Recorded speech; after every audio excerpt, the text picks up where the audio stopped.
Welcome to Man Does Tech, where I solve the problems you didn't even know you had. You start by preparing everything you need and acting quickly. First, place the compressor on a stable surface and plug it in so the power light confirms readiness. You want a reliable flow.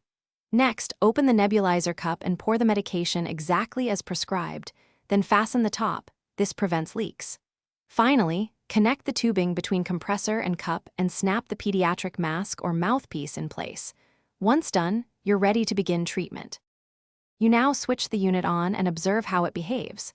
Once you flip the power, a steady mist should appear within a few seconds. This shows correct aerosolization.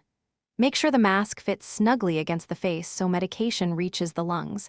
If the child resists, distract with singing or games while you hold the mask. Monitor time and mist output. When the prescribed duration ends or the mist diminishes, turn the compressor off so no medication is wasted and the session is complete. You finish by safely disconnecting and cleaning the device to keep it working and sanitary. First, unplug the compressor and detach the tubing, cup, and mask. Wash reusable parts in warm soapy water, rinse thoroughly, and air dry.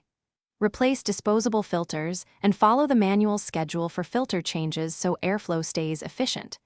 If you encounter no mist, check that tubing is firmly seated, the compressor power is on, and the filter is not blocked. One key troubleshooting tip is to swap the filter and retest. Thanks for watching. If you found this helpful, don't forget to like and subscribe.